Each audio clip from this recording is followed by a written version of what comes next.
Welcome, everyone. My name is Michelle Riley. I'm the owner of Notaries for Alabama and Alabama Notary and Process Server.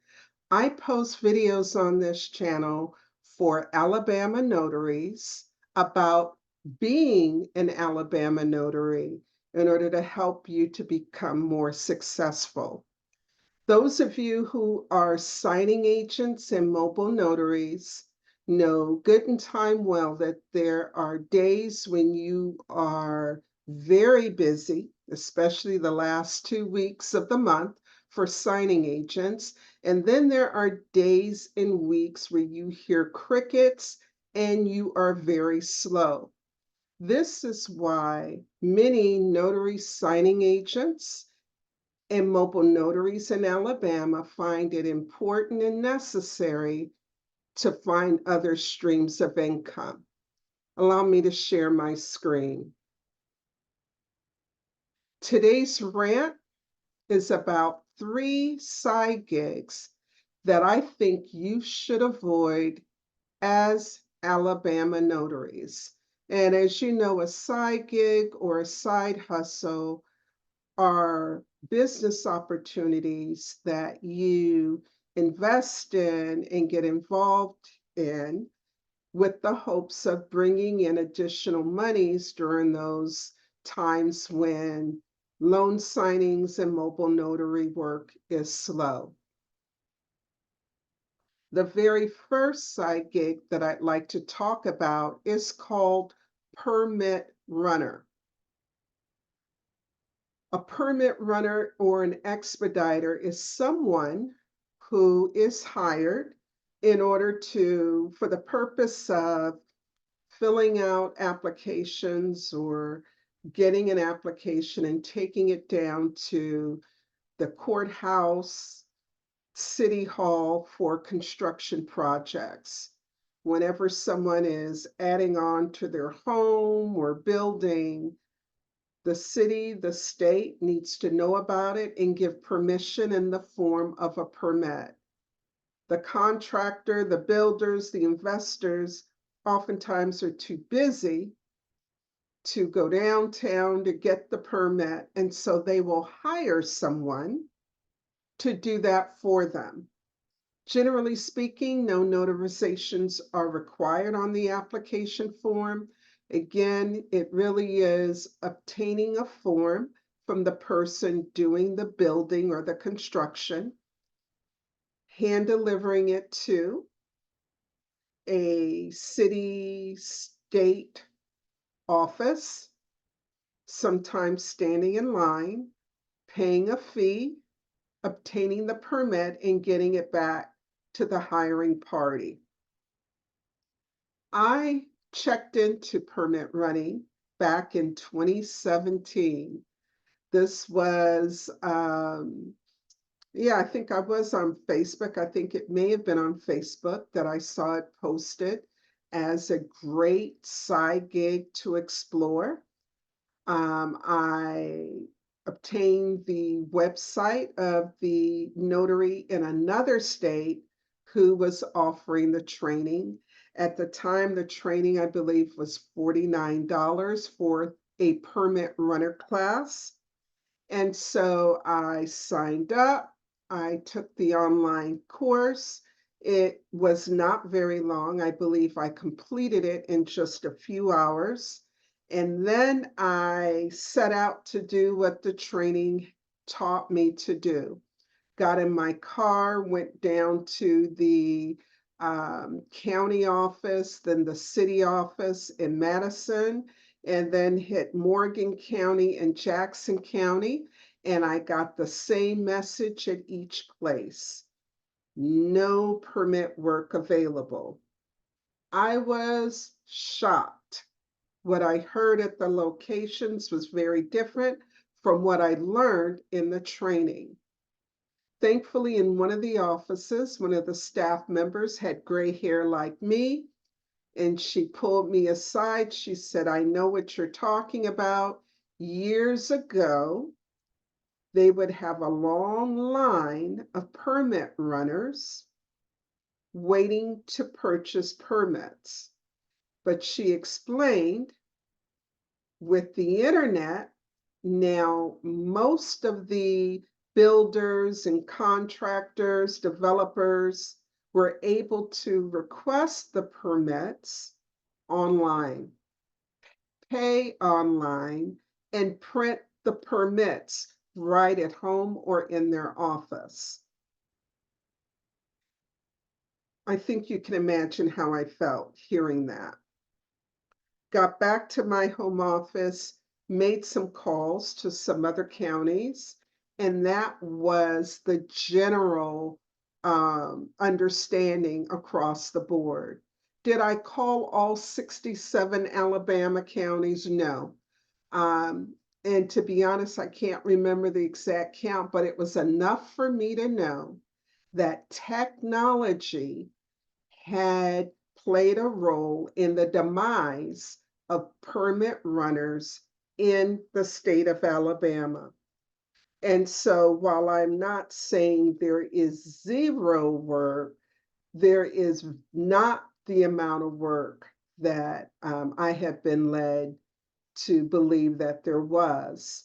Another part of the training talked about nationwide permit runner companies that hire permit runners. I reached out to one, and that gentleman said, "Hey, Michelle, nothing for you now. You can check back in about 6 months or so. I do occasionally need permits in your state."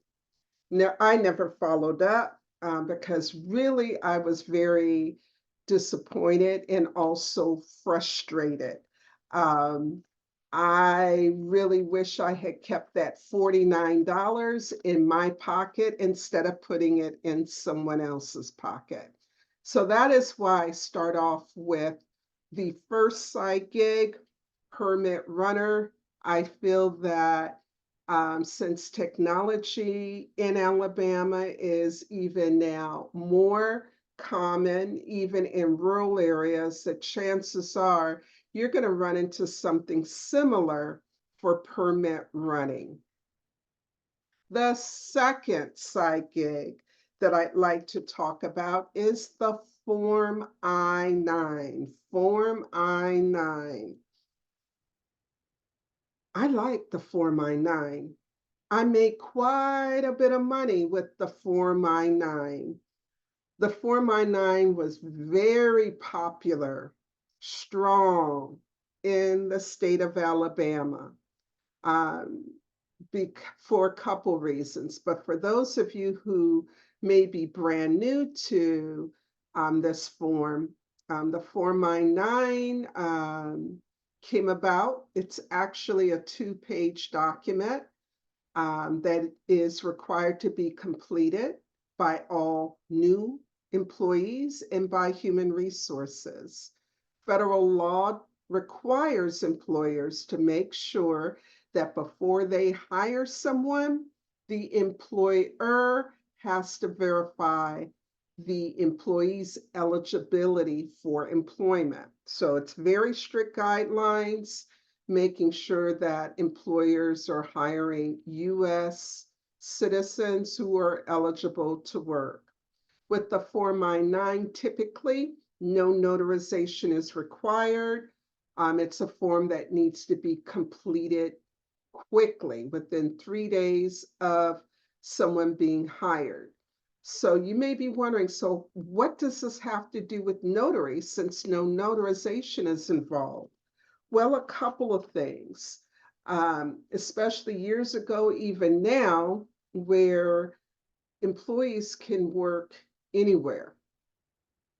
Gone are the days when everyone shows up to the company headquarters. And so there could be a large company in the state of Illinois who has employees working in Alabama. The HR department in Illinois has 3 days to verify the ID, government issue ID of these employees located in Alabama. That's where USCIS, which stands for United States Customs and Immigration Services gave employers permission to identify a representative to do the I-9 verification for them. And who else can they trust but us commission notaries? And so some employers will reach out directly to notaries, others will go through a third party. Many will just tell their new hires, look, here's the form, go find a notary to fill it out. And so the notary would meet in person with the new hire. The new hire would show their passport, their ID. The new hire would complete page 1. The notary, we would complete page 2. And then sometimes the instructions would say a photocopy of the ID would need to be made, and then everything gets returned back to human resources. So I did a lot of Form I-9s. I would get calls weekly. In fact, for many years, that is the form that I filled out the most, was a Form I-9. In fact, things got so busy back in 2008. I'm an old timer in the notary business. The National Notary Association got involved. That's right, in 2008, certified notary signing agents received an email from the NNA asking if we were interested or would be interested in ID proofing, identification proofing. They called the program the NNA Trusted Enrollment Agent. Of course, I was like, sign me up. Filled out the information. They gave us some online training and on what to do. And then the NNA started sending out jobs to us. And so I would get an email that would say, Michelle, are you interested in going to this location? I know, sounds a lot like loan signing, right? To do ID proofing. And if I would click, it was kind of, you have to snatch it up. I would click on the link and then it would give me the name of the employee. Typically, I would go to a place of business and the employee would expect me. They'd have their ID handy. And back then it really was, I want to say, just one form where I would look at the ID, fill out the form, have the person sign it. And I believe there were times when I needed to make a copy, either with my phone or on the employee would make the copy. I honestly don't remember, but then I would return to my home office, upload everything, and guess what? The NNA, they were very good about this. They would send me $45 for that. Now, I know some of you are like, $45? Hey, $45 went further than it does today, back in 2008. But the NNA was very good about assigning work to you close by. And so these were places I was already near for my signing agent appointments. It was very convenient, and the appointments took 10 minutes, if even that. All right, so if I have so much good to say about Form I-9, why am I telling you to avoid it? Why? Because of technology. Technology strikes again with the Form I-9. What do I mean by that? Well, since 2008 and later, technology has evolved to the point where during COVID, USCIS told employers, instead of having employees meet with the notary or meet with HR in person, everything can be done remotely through video conference.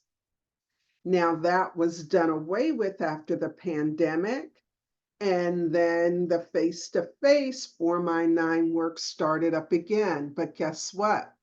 I guess they did a study, or many employers complained to the point where USCIS, within the last 6 to 12 months, made the decision to reinstate remote Form I-9 review and completion. And so now the HR department in Illinois is able to perform the ID proofing, so to speak, through video conference equipment. Notaries in Alabama have noticed a significant decline in calls and requests to complete Form I-9s. I did an informal survey recently in my Alabama Notary Facebook group and the Facebook group for nationally, and the response was the same. Yes, there is a general decline in the number of Form I-9 requests because it appears employers are preferring to do it themselves, save the employee money, save them money, and do it remotely. E-Verify is an application many employers can use as an alternative to verifying someone's eligibility to work or not. And so if that's where we're at right now with technology, I'm predicting that Form I-9, I doubt we'll go back to the old way. And in fact, I can imagine over time it could even move over to the remote online notarization platforms. I'm really reaching here, but I think that's feasible. I really don't see us going back to how it used to be. I'm checking my notes to make sure that I don't leave anything out.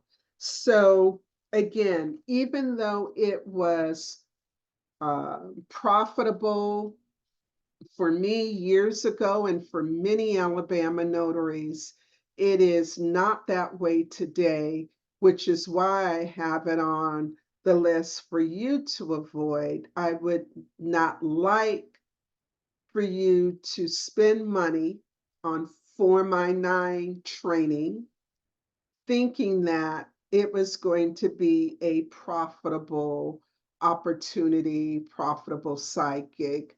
I don't think it would be. The third and final side gig that I'd like to talk about with you today is fingerprinting.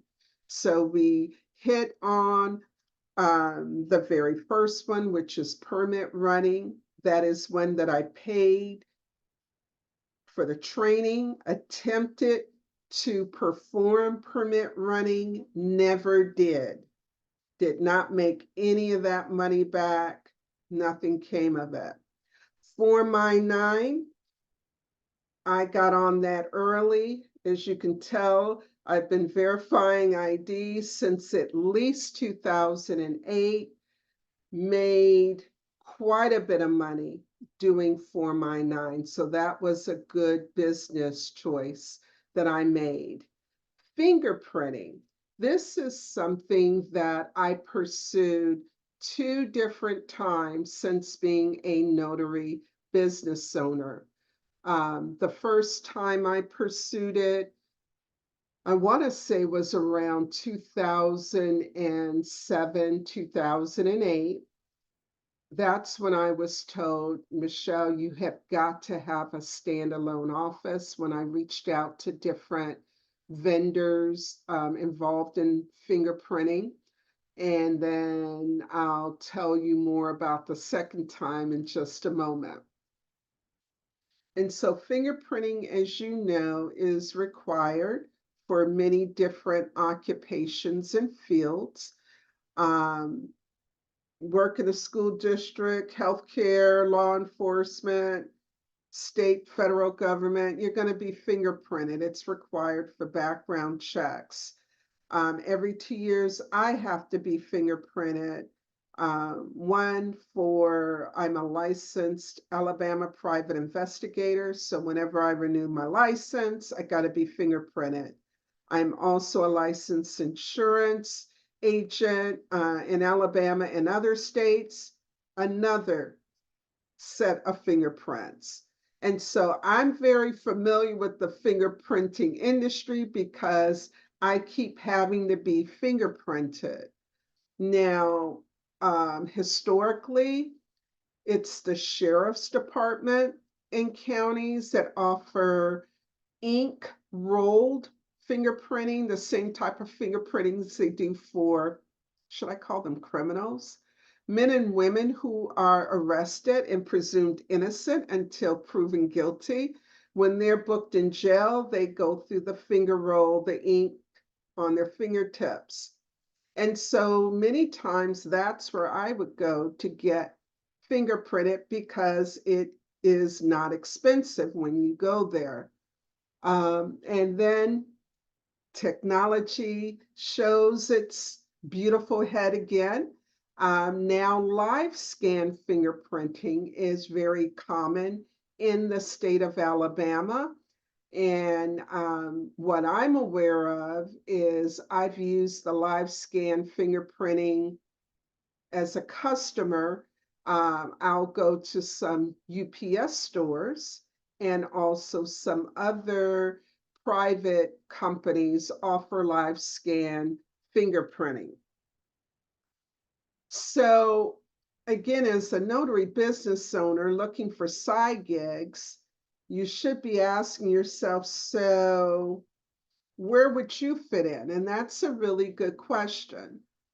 I did eventually get a brick and mortar office for my notary business. And as soon as I did, this is going to be 2016, I'd say, yeah, 2016, 2017. And I said, great, let me now add fingerprinting to my business. And when I checked the equipment, not the ink road, I was looking at live scan. The equipment was very expensive. Um, they had certain requirements about being open, being available to the public, having insurance so that if the public got hurt while they are in your office, that they are protected. Uh, I went ahead and reached out to live scan providers in other places in Alabama are looking for feedback, and most of them said it's a lot of work, it's very expensive, many hoops to jump through, and encouraged me to think long and hard about it because, as one pointed out, the technology was changing again, moving from the larger machines to the more compact machines and how expensive it is. Um, and again, I have never wanted to call and request a mobile fingerprinter to come to my home for convenience sake. I'm always looking for the least expensive way to get it done. And so I think that's a question every business owner should ask him or herself. Is this something I'd be willing to buy or pay for? And granted, I'm only one type of person, but I think in Alabama, in my circles, now if I'm a millionaire, oh yeah, I'm willing to pay 50, $100 for someone to come to my home when I want them to come to my home and take my fingerprints. But Michelle, today with my financial situation, no siree, sister girl's getting in her car and going to the most affordable and convenient place to get my fingerprints done. And so I said all that to say, I do not believe there is a shortage or a strong demand that is not already being met by the UPS stores, the sheriff's department, and the other entities that are already established. Now, things might be different near you. You may be in a rural area where you don't have the services that are present in Madison County, Jefferson County, Tuscaloosa County. And so you may still, in fact, a Alabama notary in my Facebook group, which is called Notaries for Alabama Hangout. If you're not a member, I encourage you to become a member. She let me know that her county, the vendor there, lost the contract or went out of business, and she really wanted to get that business. And I hope she did, but she was finding it to be very challenging getting the information she needed just to get started. I felt really bad that I wasn't able to give her more support, but again, this is not a service that I ever offered, nor did I ever, after doing my research, I was like, nah, I'll pass. So I mentioned the three different psychics that I think you should take a pass on, but that's just me. Um, Again, it could be different in your neck of the woods. So I encourage you to do your own research. And to help you with that, I went ahead and obtained links for these resources. The first one on the list is the CYNA. I don't know if that stands for Sign a Notary, but that is the Notary Permit Runner course that I took years ago. And the link, and by the way, I'll make sure I post all of these links below or in the description or in the comments or both to make it available to you. Feel free to check it out. It is still, that training is still available. And you know what? Who knows? Some of you may not be Alabama notaries who are still watching, and maybe things are different in your state. I also included the name and the link to the Nationwide Permit Runner. That's the name of the company that I reached out to, who said, yeah, Michelle, every 6 months I might have something. Check in with them, see what they've got going on. If you are still interested in learning more about Form I-9 services, I want to encourage you to go ahead and check out USCIS I-9 Central. Before you spend any of your hard-earned money on Form I-9 training, you go to this website. They have on-demand training free, live training free, manuals, job aids. I love it. Love their website. It's very informative.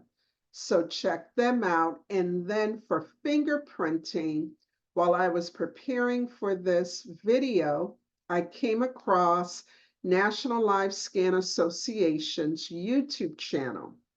The link here on the screen pertains to Alabama fingerprinting inquiries. So I encourage you to watch the video.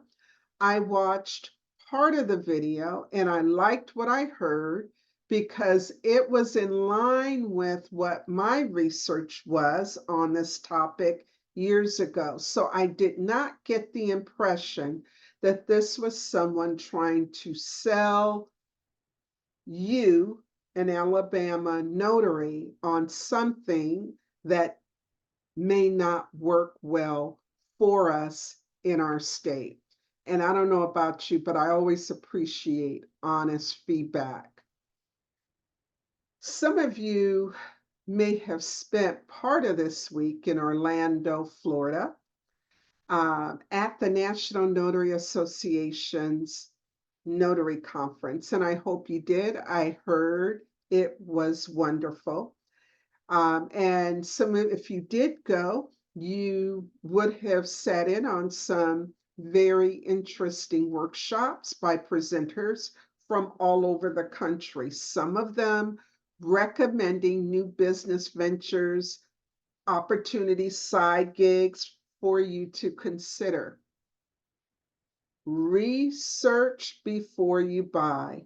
It's easy to come back from not just the NNA conference, but any conference, any YouTube, from watching any YouTube video, and then head out, purchase the training, only to find out later that it wasn't what you thought, or worse yet, what was sold to you does not apply in the state of Alabama.